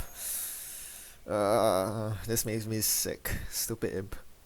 Imp is really good, turns out. I miss those days where I put imp in prepaid kit. What? He's going for it again? Okay, I'm in trouble. Yeah, I'm in trouble. Help. Help. Oh, he hits the data ward. For once, he doesn't get good access. Oof. Fresh breath of air right there. He's paying for it again. Huh.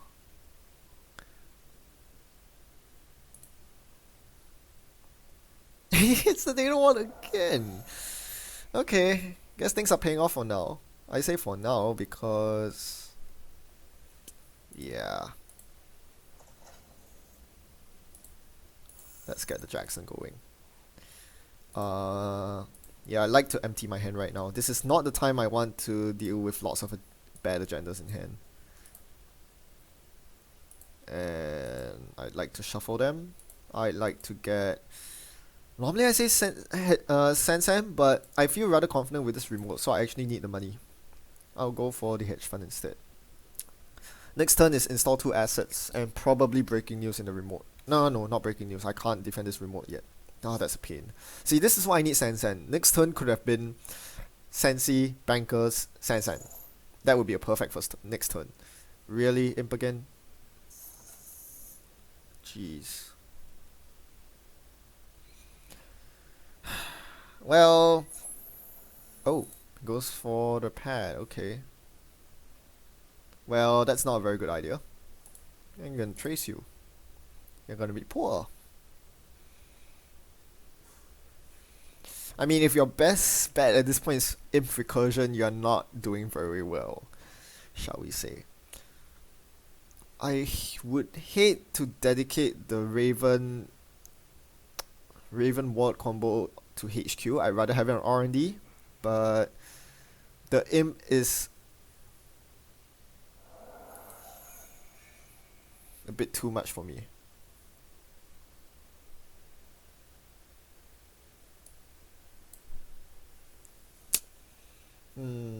Yeah, I have to do it. Let's put Bankers first. Sensi second. Raven HQ.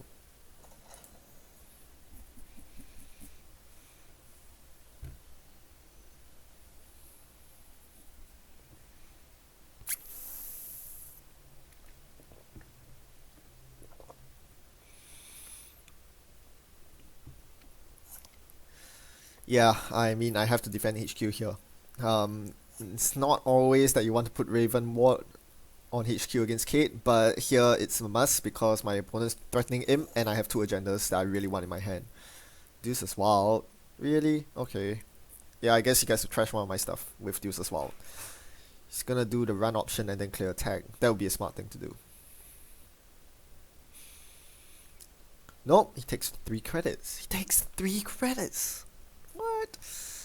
And expose the Archangel on R&D and runs server whatever. Archives, okay. You can run archives. Clone chip. Res all the things. Oh yeah. This is good. We are live. I don't need duplicate breaking news. Sweeps pad. And I can afford to put breaking news in there. Let's do that. Server 3. The main problem here right now is that I don't have anything to do with this breaking news. The best I can do with my deck is exchange. I actually didn't put close accounts in my deck. That's because sub boost. Also because CVS. I think I have both CVS and sub boost in my deck. So there's no close accounts. I can't punish my opponent with a well-timed breaking news. The best I can do is to exchange for Astro, which is yeah, quite So I'm just gonna leave the breaking news to incubate there. Which is not always the best idea, but that's what I'm gonna do right now.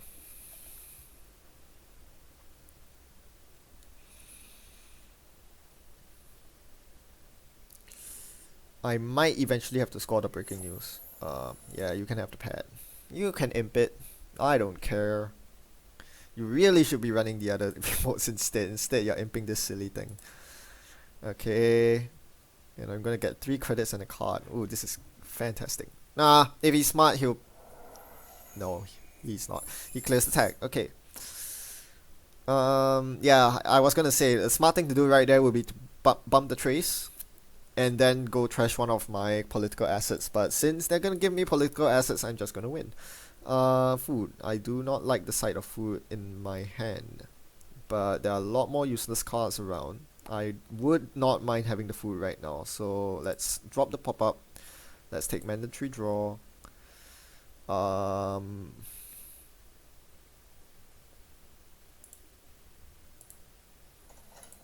Honestly, I'm just gonna score this right now.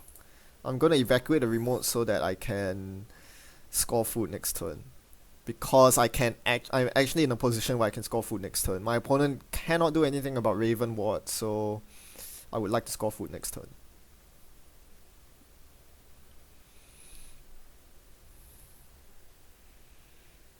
I'm not sure what my opponent's trying to set up here. The deck looks full of toolbox solutions. Lady and Scavenge. Alright. Guess I get another Sensi Fire. Oh look, it's sub boost. Woo! And an exchange that came 1 turn too late. Ah, that's fine. I'll just score. Things I do not need. Duplicate pop-up. Archangel, I guess.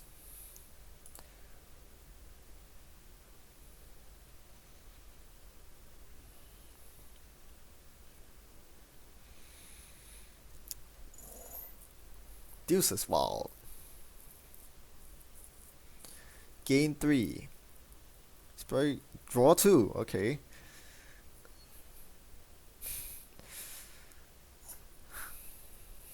So do I Sensi draw next turn? I don't think so. I'll be too flooded with cards. Yeah, I don't Sensi draw next turn.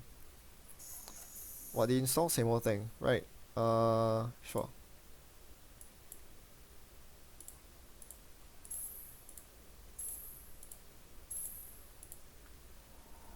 What do I ditch here? Honestly, probably the Sensi. This is... I know it's crazy, but I kind of don't really need it at this point. And my opponent really doesn't seem interested in trashing the Sensi at all. I'd rather have the sweets for money. Big money to res all the wards. Because if I can lock down all 3 servers, then I'm pretty good to go. R&DI! Well, next turn's probably going to be short R&D.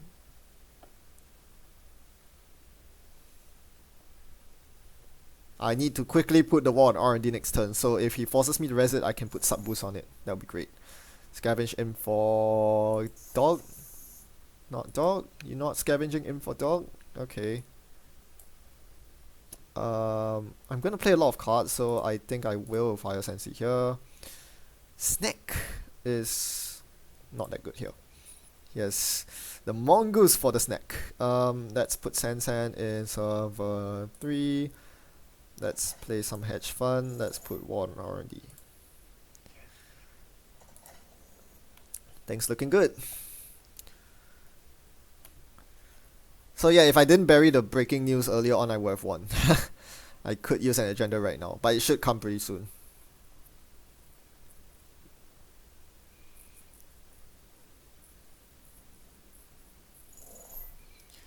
Deuces Wall again. I'm really not so off about Deuces Wall in Kate. I'm not like gain 3 draw 2 is marginal at best. If you really want Deuces Wall to work, you need to use it in what? Comet? Okay. I see why you want to play Deuces Wall now that you show Comet. Still I didn't say it was good. Win? Not yet. Sub boost goes underneath. Madden 3 draw. It's not a win. Pretty close though. Yeah.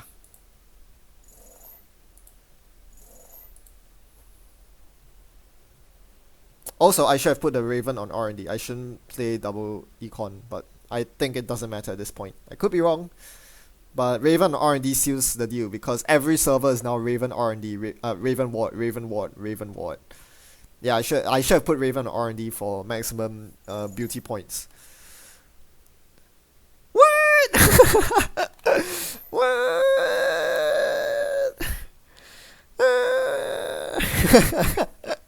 Cute. Okay, you have food. You can has food. I is giving you food.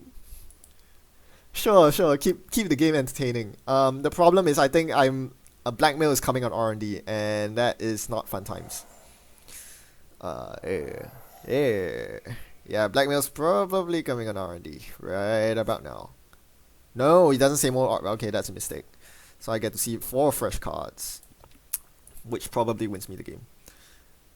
No, no. Berry sub boost.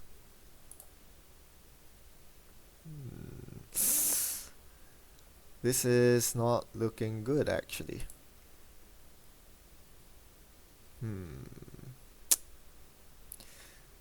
We have a problem.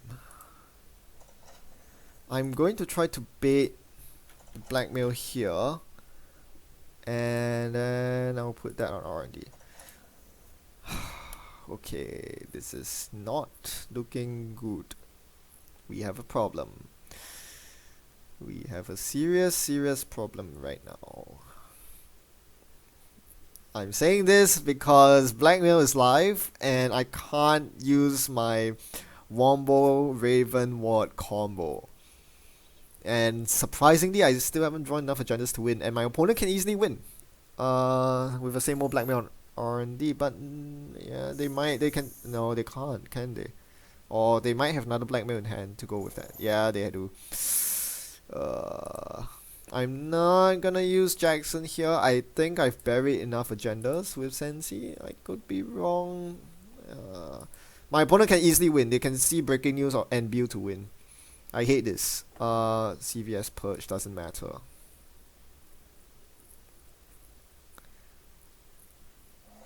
Oh wow, I didn't lose. Okay. Well, things are definitely getting shuffled with Jackson. I need to see fresh cards. Let's Sensi. That's literally the only shuffleable thing. Yeah, I'll just shuffle Sensi. Done. Because I want to maximize my chance of seeing an agenda, I don't want to shuffle anything more. So, do I win? I don't. Oh gosh.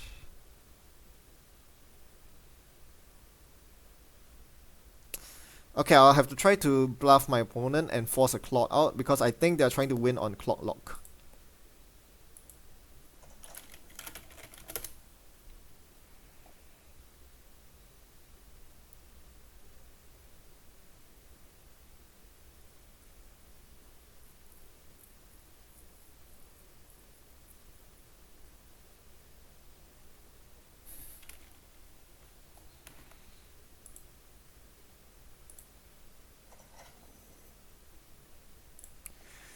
Yep, I probably lose because I couldn't find agendas, and my R&D is now full of agendas. Woohoo! Yeah, this shouldn't have ended this way. I guess this just shows the importance of keeping agendas in hand. If I had that one breaking news which I buried at the start of the game, this wouldn't have happened. This makes me sick. This was supposed to be a win. Oh well, it happens. I think my odds were pretty good. I just got really unlucky with the Sensi Dix. What? Come on. Win. No? No? Put me out of my misery now, please. Okay, I have CVS in the remote, so I basically win no matter what. I'm just gonna fire double Sensi here because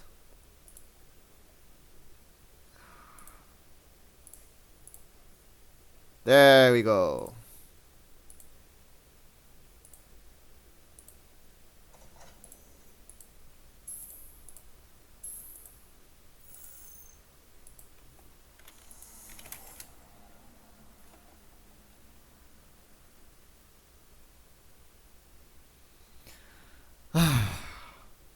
Well,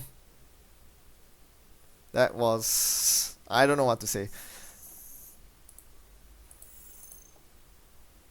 Um, so...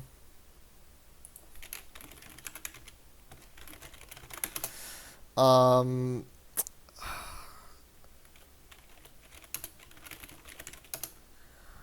I think the very fact that you saw me use sub boost 0 times this game is an indication of why it might not be the best card. You notice I didn't use the sub boost single time at all. I mean, I could have slapped one on the HQ ward, but clearly that would have been a waste of click because he never ran HQ again. Um,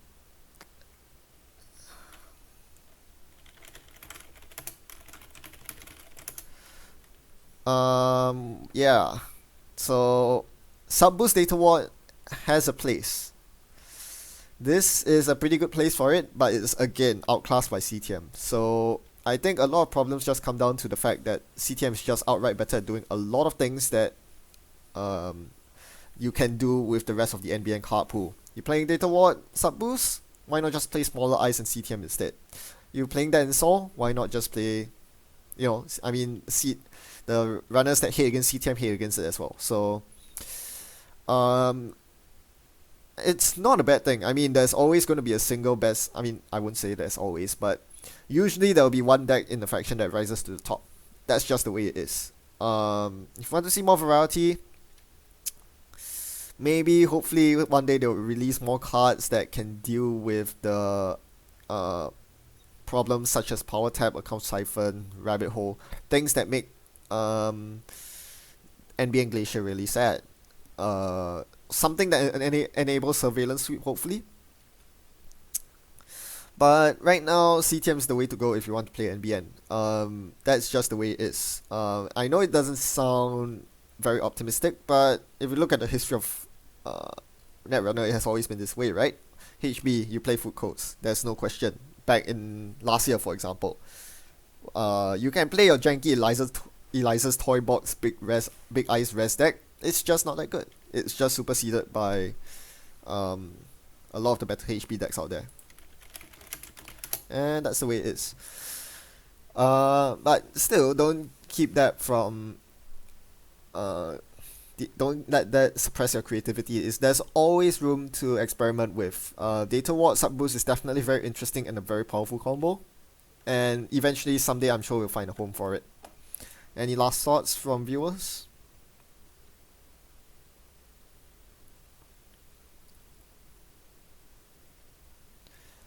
I mean, yes, yeah, of course, it's hard to judge anything involving ice when your opponent's on blackmail. That's very true, but that's also a sign that maybe your deck you should really think about your deck. One big problem with playing Glacier decks is that you always have to keep Valencia Blackmail as something in your mind. How am I going to deal with Valencia Blackmail? And while this is not Valencia, it's still as Blackmail, and you have to ask yourself, how am I going to deal with it? How do I remove bad pup, or how do I force res my ice? If you don't have any answers to that in your deck, you really should be asking yourself, is this deck really any good? Because right now, you have to be concerned that these are counters that are out there and cards that you have to worry about. So, I'm not saying that sub boost is bad because blackmail is around. I'm saying that if you're building a deck with sub boost data ward, you should ask yourself, where's my Elizabeth Mills? Where's my expose? These are cards that you kind of need to think about including in your deck when you're up against blackmail. And if you don't have the deck space for it, you have to question whether that deck is really that good, or if you can do something else in a similar vein with fewer moving parts. I guess that's what I'm trying to say. Anything else?